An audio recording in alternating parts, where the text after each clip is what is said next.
बिस्मिल्लाहिर्रहमानिर्रहीम अस्सलाम वालेकुम everyone. This is me Mazeb Khalid और मैं उम्मीद करता हूँ आप सब खैरियत से होंगे। आज की इस वीडियो में हम बात करने वाले हैं जी एक्सेप्टेंस लेटर के हवाले से, क्योंकि इससे पहले जितनी भी वीडियोस मैंने बनाई थी उसमें मैंने आपको बताया था कि आपने किस तरह एक सीवी बनानी है, उसके बाद आपने कौन कौन से डॉक्यूमेंट्स आपको रिक्वायर्ड होंगे स्कॉलरशिप के लिए। तो इस वीडियो में हम बात करेंगे डिफरेंट वेज़ के किस तरीके से आप एक्सेप्टेंस लेटर ले सकते हैं, और उसके बाद कौन सा एक्सेप्टेंस लेटर जो है वो आप लोगों के लिए ज़्यादा रिलायबल है, और किस तरह आप अपने चांसेस जो हैं वो ज़्यादा बना सकते हैं स्कॉलरशिप विन करने के लिए। तो क्योंकि जब मैंने अप्लाई किया था तो मेरे पास तकरीबन 8 से 9 एक्सेप्टेंस लेटर थे, और मैंने उसमें सिर्फ एक ही एक्सेप्टेंस लेटर पे अप्लाई किया था।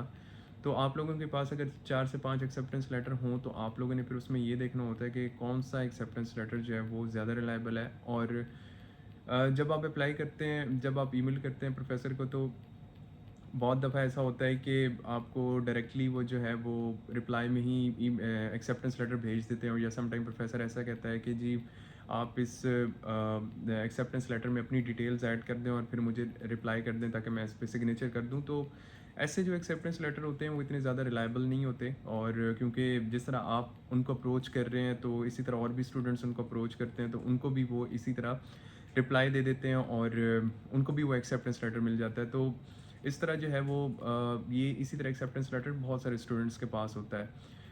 कुछ प्रोफेसर ऐसे होते हैं जो कि प्रॉपरली उनका एक तरीकाकार होता है, एक वे होता है जिसमें वो आप लोगों की प्रॉपर स्क्रूटनी करते हैं। जिस तरह मैंने जब अप्लाई किया था तो मेरे ही जो है वो 2 इंटरव्यूज़ हुए थे, उसके बाद मेरे सारे डॉक्यूमेंट्स जो है वो प्रोफेसर ने मुझसे माँगे थे। तो आप लोगों को अगर इस तरीके से अगर कोई भी प्रोफेसर अप्रोच करता है आपकी सीवी देखने के बाद, तो इट मीन्स कि वो आप में इंटरेस्टेड है, और वो डेफ़िनेटली आप लोगों की प्रॉपर स्क्रूटनी करेगा, और उसके बाद अगर आपको एक्सेप्टेंस लेटर मिलता है तो वो उसके ज़्यादा चांसेस होते हैं। और ऐसे प्रोफेसर जो होते हैं एक्सेप्टेंस लेटर मिलने के बाद वो आप लोगों के साथ कंटिन्यू भी करते हैं, आप लोगों को पॉइंट टू पॉइंट बताते रहते हैं कि जी सर आप अपने अप्लाई करने अपने डॉक्यूमेंट्स आप सारे अरेंज करें, आप अप्लाई करें। कोई ना कोई स्टूडेंट भी वो यहाँ से आपको दे देते हैं जो आपको एप्लीकेशन फिल करने में असिस्ट करता है।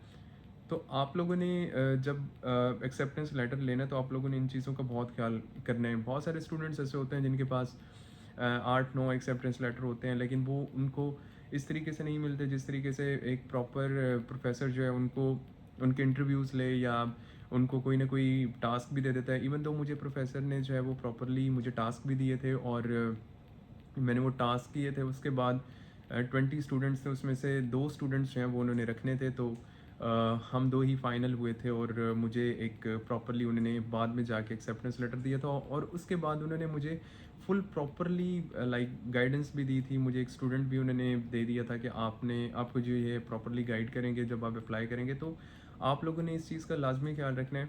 एक एक्सेप्टेंस लेटर अगर आपको ईमेल में मिल जाता है तो इट डजंट मीन्स दैट कि वो गारंटी है कि वो उससे आपको स्कॉलरशिप मिल जाएगा, क्योंकि रखने तो अल्टीमेटली इन्होंने 2 या 3 ही स्टूडेंट होते हैं। तो ये ज़्यादा रिलायबल नहीं होता, क्योंकि इसी तरह एक्सेप्टेंस लेटर बहुत सारे स्टूडेंट्स के पास होता है। तो आप लोगों ने इस चीज़ का लाजमी ख्याल रखना है।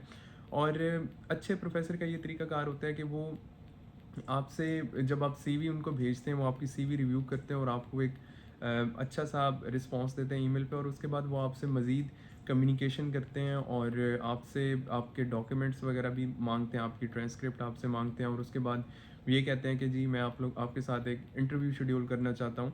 और फिर प्रॉपर आपका इंटरव्यू होता है, और अगर आप इंटरव्यू में उनको सेटिस्फाई कर लें तो डेफ़िनेटली वो आप लोगों को एक्सेप्टेंस लेटर दे देते हैं, और फिर वो आप लोगों के साथ वी चैट भी शेयर कर देते हैं, और डिफरेंट चीज़ें जो होती हैं वो प्रोफेसर के साथ जो है ऑन बोर्ड हो जाते हैं।